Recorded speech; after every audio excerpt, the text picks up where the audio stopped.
स्वागत है आपका ईटी नाउ स्वदेश पर। मैं हूं आपके साथ पूजा त्रिपाठी और आप देख रहे हैं गुड मॉर्निंग स्वदेश। और इस शो में हम आगे आपको बताएंगे कि आज सुबह सुबह किस तरह के संकेत मिल रहे हैं ग्लोबल मार्केट से।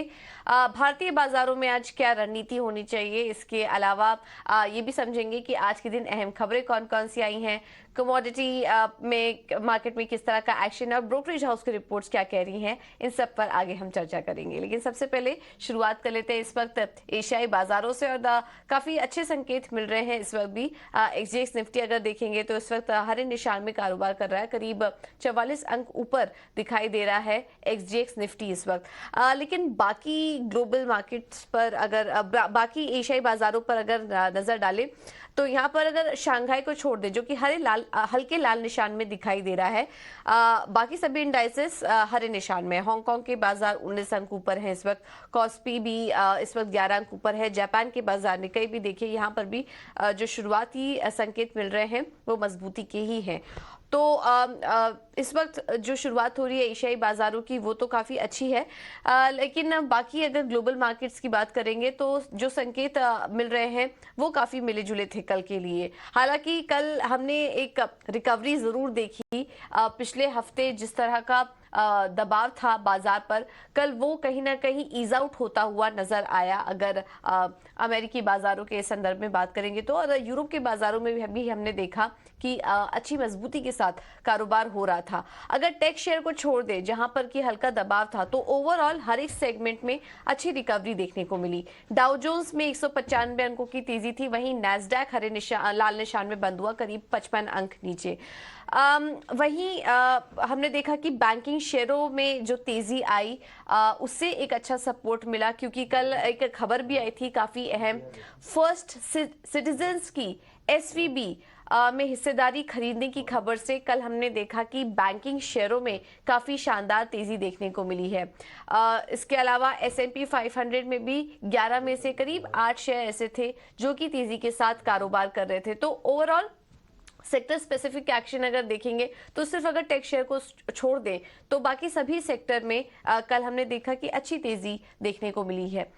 इसके अलावा अब वहां पर नतीजों का भी सीजन शुरू हो चुका है। Walgreens, boots Allianz, micron technology और मैकॉमिक जैसी कंपनियों के नतीजे आएंगे तो उस पर हमारी नजर रहेगी। और इसके अलावा कुछ अहम आंकड़े भी आ रहे हैं, होलसेल इन्वेंट्रीज के आंकड़े आएंगे यूएस में, और कॉन्फ्रेंस बोर्ड कंज्यूमर कॉन्फिडेंस के आंकड़े भी आएंगे। तो ये कुछ अहम आंकड़े भी आने वाले हैं जिस पर कि हमारी नजर रहेगी। यूरोप के बाजारों पर आते हैं तो यहाँ पर भी जो कल कारोबार हुआ है वो अच्छी मजबूती के साथ हुआ है। पिछले पूरे हफ्ते हमने जो दबाव देखा था बैंकिंग स्टॉक्स में स्पेशली, वहां पर कहीं ना कहीं एक रिलीफ रैली दिखी और निचले स्तरों से अच्छा सुधार हमने बैंकिंग शेयरों में भी देखा। और ओवरऑल मार्केट में भी कल अच्छी तेजी बनी। डैक्स देखिए 1% से ज्यादा की तेजी वहां पर देखने को मिली है। अन्य संकेतों पर नजर डालें तो यहाँ पर भी हफ्ते की शुरुआत में हमने देखा कि बॉन्ड यील्ड्स भी निचले स्तरों से सुधरे, 3.3 के पास पहुंच चुके थे, वहां से सुधार देखने को मिला और 3.5% के पास यूएस के 10 ईयर्स यील्ड दिखाई दिए। डॉलर इंडेक्स 102 पर आया है। और जिस तरह से हम देख रहे हैं कि इक्विटी मार्केट में सेंटिमेंट में सुधार हुआ है, वापस से निवेशकों का कॉन्फिडेंस अब दिखाई दे रहा है, तो उसका असर गोल्ड मार्केट पर पड़ा और वहां पर हमने देखा कि कल 1% की गिरावट गोल्ड में देखने को मिली है। अब आते हैं कच्चे तेल में, तो यहाँ पर भी काफी सारे फैक्टर्स हैं जो कि प्ले आउट कर रहे हैं। एक तो बैंकिंग सेक्टर में अभी तक तो दिक्कतें चल रही थी, धीरे धीरे जिस तरह से सरकार काम कर रही है, गवर्नमेंट काम कर रही है, जितने भी रेगुलेटरी हैं वो इस तरफ जिस तरह से ध्यान रखे हुए हैं, अब धीरे धीरे बैंकिंग सिस्टम में हम देख रहे हैं कि वहां पर भी सेंटिमेंट में सुधार देखने को मिल रहा है। तो उसका असर कच्चे तेल पर भी हमने देखा। कच्चे तेल में भी निचले स्तरों से अच्छी सुधार देखने को मिला। अब $78 के पास क्रूड भी दिखाई दे रहा है। और इसके अलावा एक और खबर आई है कच्चे तेल से जुड़ी, कुर्दिस्तान से तेल एक्सपोर्ट पर रोक लग गई है और उससे भी कच्चे तेल को निचले स्तरों से एक सपोर्ट देखने को मिला। इसके अलावा कुछ और भी बयान आए, कुछ और भी खबरें आई ग्लोबल मार्केट से जुड़ी अहम खबरें जो कि हम आपके सामने रखते हैं। पहले तो सऊदी नेशनल बैंक के चेयरपर्सन ने रिजाइन कर दिया। उन्होंने क्रेडिट स्विस को लेकर जो कमेंट किया था, जिसके बाद हमने देखा था कि बैंकिंग शेयरों में काफी ज्यादा गिरावट देखने को मिली थी, स्पेशली स्पेशली क्रेडिट स्विस में कि वो लिक्विडिटी सपोर्ट अब नहीं करेंगे। अब उसके बाद इस बयान देने के बाद उन्होंने रिजाइन कर दिया है। पुतिन के भी स्टेटमेंट आ रहे हैं, उनका कहना है कि रशिया चाइना के बीच कोई किसी भी तरह का मिलिट्री अलायंस नहीं है।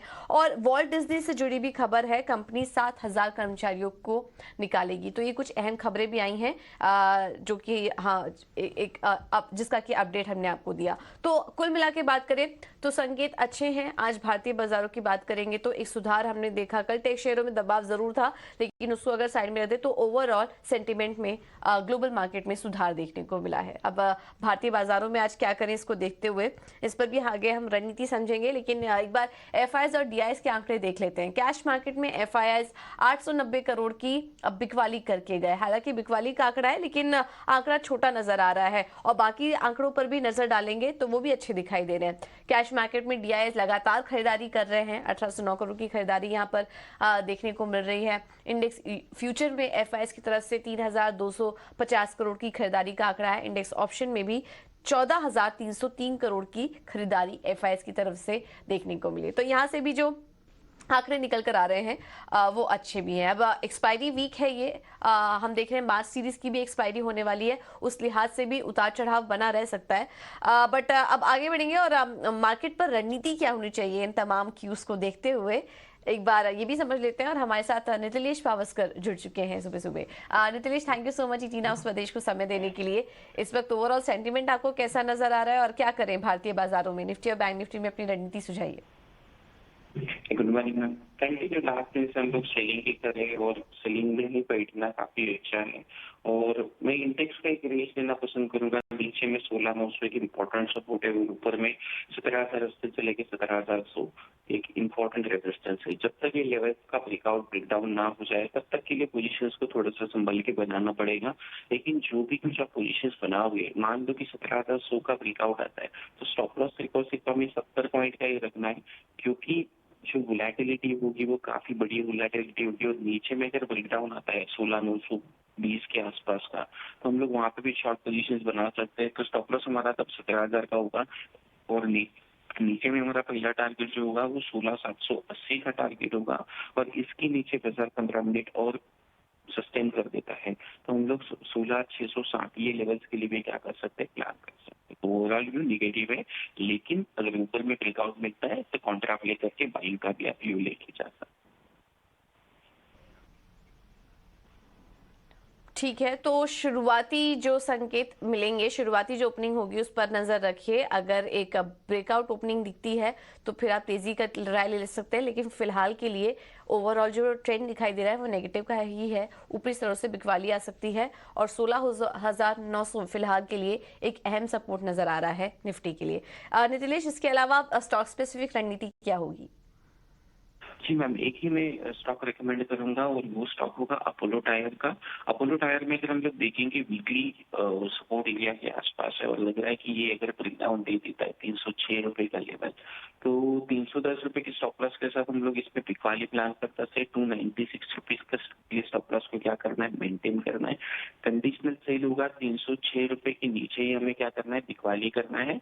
और 2 से 4 दिन का ये ट्रेड होगा और ये जो लेवल्स मैंने कहे अभी ये स्पॉट के लेवल पे।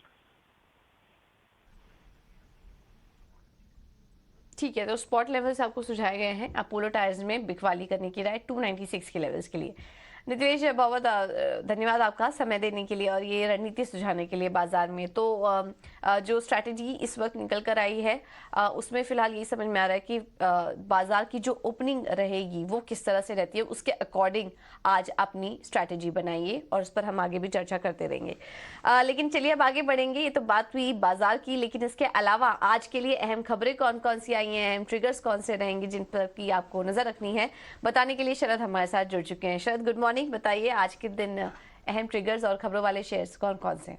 जी बिल्कुल, गुड मॉर्निंग पूजा। तो सबसे पहले जो है अहम ट्रिगर वेदांता रहेगा। यहाँ पे आज बोर्ड मीटिंग होने वाली है जहाँ पे वो 5वीं इंटरिम डिविडेंड FY23 के लिए जो है उस पर विचार करने वाले हैं। इसके अलावा जो है इंपॉर्टेंट ब्लॉक डील रह सकता है कल्याण ज्वेलर्स का। यहाँ पे वॉर्बर्ग पिंकस 2.6 करोड़ शेयर्स यानी कि लगभग आप 2.5% शेयर्स जो है कंपनी की बेच सकते हैं बाजार में, और इसका फ्लो प्राइस रखा है 110 रुपये प्रति शेयर, यानी कि ऑलमोस्ट 7.4% डिस्काउंट पे जो करंट मार्केट प्राइसेस से चल रहा है। और ऑफकोर्स दिसंबर मंथ में जो या दिसंबर क्वार्टर के बारे में बात करें तो लगभग 26% स्टेक वॉर्बर्ग पिंकस का था कंपनी में। शुगर स्टॉक्स भी फोकस में रहेंगे। महाराष्ट्र की स्टेट है वो जो है आगे जाते हुए लेस शुगर प्रोडक्शन कर सकती है, और उनके प्रोडक्शन जो है at least first week of April तक ही जा पाएगी, और 2 महीने पहले लास्ट ईयर ऐसे टू कंपेयर जो है उनका प्रोडक्शन जो है कर्टेल हो जाएगा। अब ये जब प्रोडक्शन कर्टेल होता है इसका मतलब जो आगे जाते हुए शुगर की जो एक्सपोर्ट्स होती है वो कम हो जाती है, और उसके कारण जो है ग्लोबल प्राइसेस में भी इम्पैक्ट पड़ता है,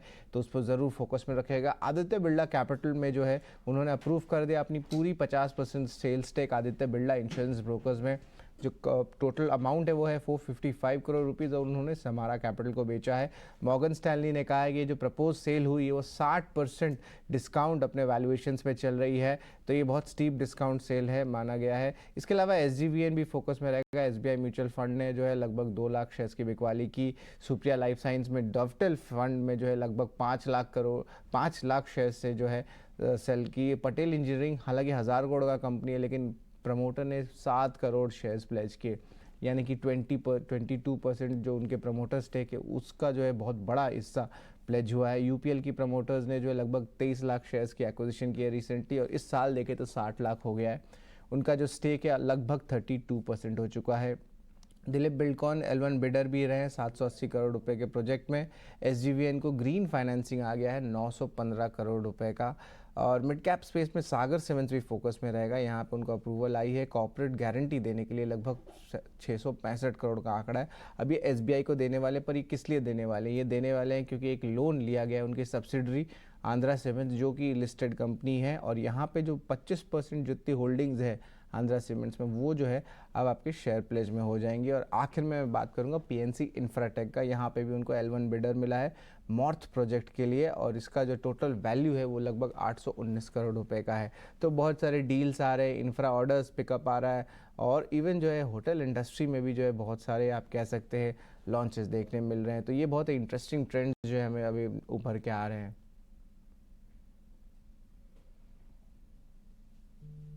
काफी सारी खबरें हैं आज।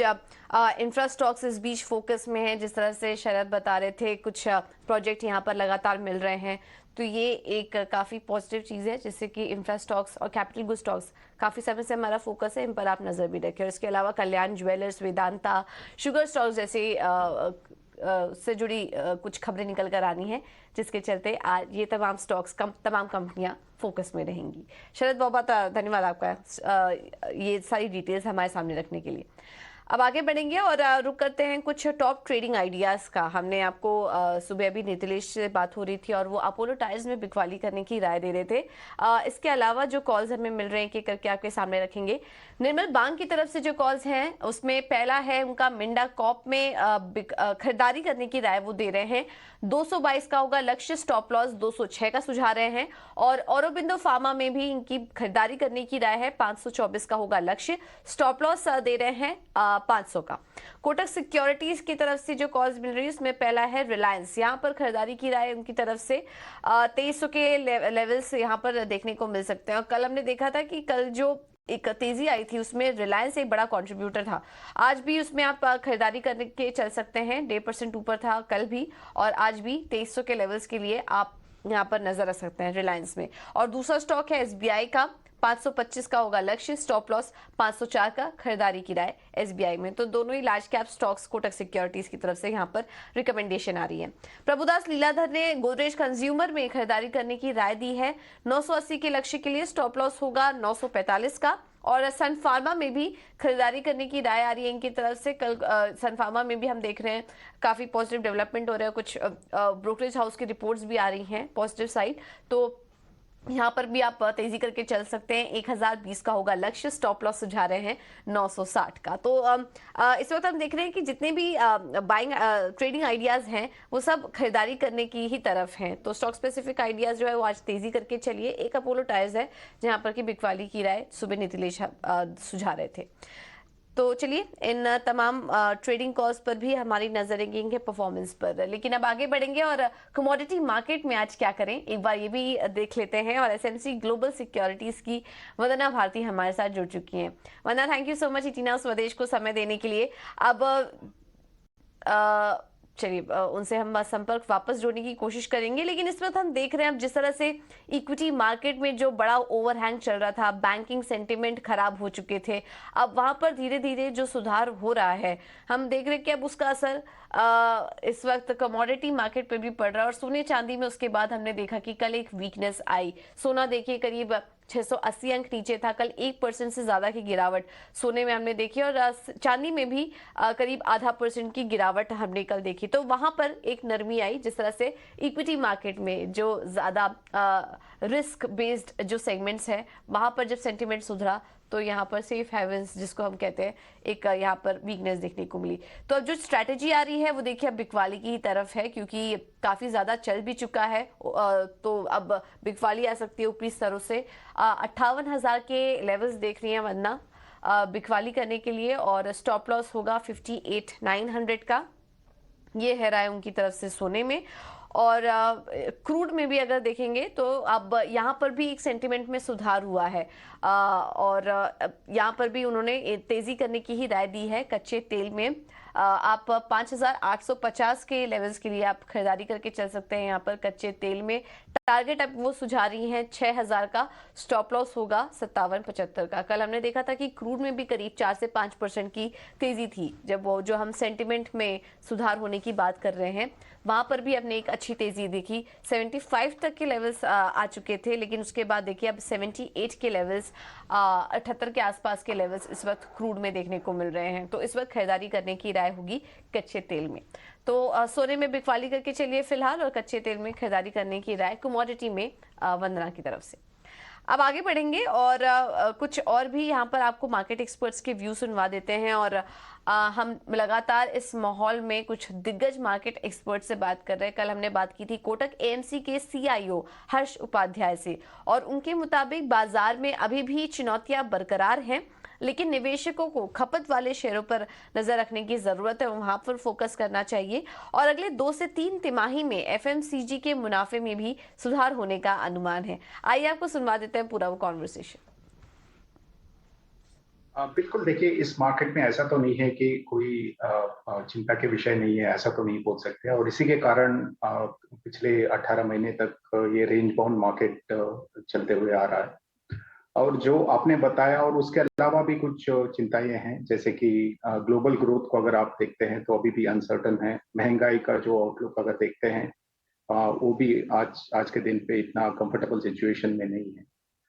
अर्निंग्स रिकवरी का बात करें, जरूर ये डबल डिजिट अर्निंग्स ग्रोथ तो दिखाई दे रहा है, लेकिन ऐसा भी नहीं है कि जो एक्सपेक्टेशंस जो पहले था वहां तक पहुंच पा रहा है। तो काफी सारे ऐसे चिंता के विषय हैं, लेकिन हमारे हिसाब से ये बहुत सारे जो विषय हैं हमारे सामने शॉर्ट टर्म में दिख रहे हैं, ये इतने बड़े नहीं है कि जो लॉन्ग टर्म में भी मार्केट के वैल्यूएशन पे एक तरफ से असर रख सकता है। तो उस हिसाब से हमें लगता है कि काफी कुछ आज के मार्केट के वैल्यूएशंस में डिस्काउंटेड है और बहुत ज्यादा यहाँ से मंदी नहीं करना चाहिए।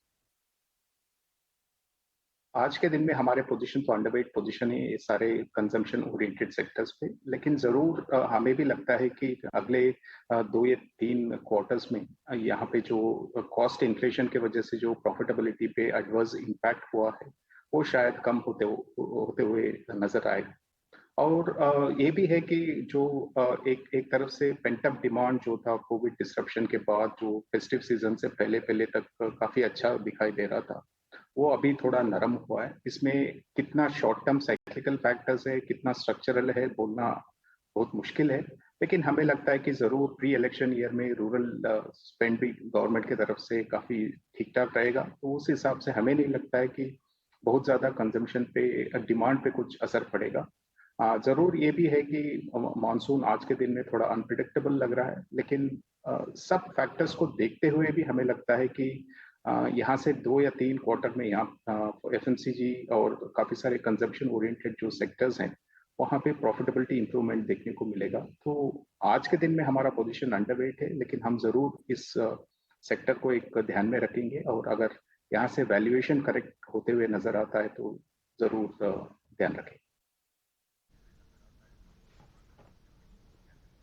ऑलराइट, तो ये थे हर्ष उपाध्याय, कोटक एएमसी के सीआईओ, बाजार पर अपनी राय देते हुए। लेकिन चलिए अब आगे बढ़ेंगे और रुक करते हैं ब्रोकरेज हाउस की रिपोर्ट्स का। काफी सारी अहम खबरें हमने आपको बताई और उस पर ब्रोकरेज हाउस की रिपोर्ट्स क्या कह रही हैं, एक बार वामाक्षी से समझ लेते हैं। वामाक्षी, गुड मॉर्निंग, बताइए।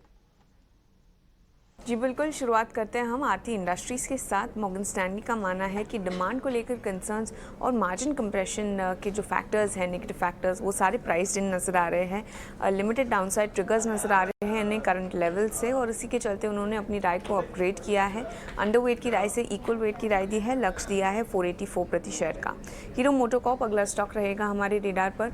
कोटक का मानना है कि 2 व्हीलर सेगमेंट वॉल्यूम में हम देख सकते हैं रिकवरी देखने मिल सकती है। कंपटीशन हालांकि एंट्री लेवल सेगमेंट में बढ़ सकता है। डोमेस्टिक मोटरसाइकिल सेगमेंट में इनका मार्केट शेयर डिक्लाइन हो रहा है। वीक डिमांड ट्रेंड्स और नए लॉन्चेस के लिमिटेड सक्सेस एक कंसर्न है कंपनी के लिए, और इसी के चलते कोटक ने अपनी रिड्यूस की राय को बरकरार रखा है, लक्ष्य दिया है 2400 प्रति शेयर का। पेटीएम अगला स्टॉक है हमारे रेडार पर। मॉर्गन स्टैनली का मानना है कि पेटीएम पेमेंट्स बैंक के लिए जो नई गाइडलाइंस है उसी के चलते एडिशनल रेवेन्यू कंपनी जनरेट कर पाएगी। इंटरचेंज फीस जो पेटीएम पेमेंट बैंक को पे की जाती है वो गिरने से ओसीएल को फ़ायदा हो सकता है। मैनेजमेंट से हालांकि क्लैरिटी हम अवेट कर रहे हैं कि इसका नेट पॉजिटिव इम्पैक्ट क्या होगा। तो इसी के चलते मॉर्गन स्टैनली ने पेटीएम पर इक्वल वेट की राय को बरकरार रखा है, लक्ष्य दिया है 695 प्रति शेयर का। इंडिगो भी फोकस में रहेगा। क्रेडिट स्विस का मानना है कि मजबूत कैपेसिटी कंस्ट्रेंट विजिबल है समर शेड्यूल में। यील्ड्स भी रिफ्लेक्ट कर रहे हैं कि सीजनल पिकअप हो रहा है। इंडिगो काफ़ी कॉन्फिडेंट नजर आ रहे हैं कैपेसिटी ग्रोथ को लेकर, और इसी के चलते उन्होंने आउट परफॉर्म की राय दी है, लक्ष्य दिया है 2450 प्रति शेयर का।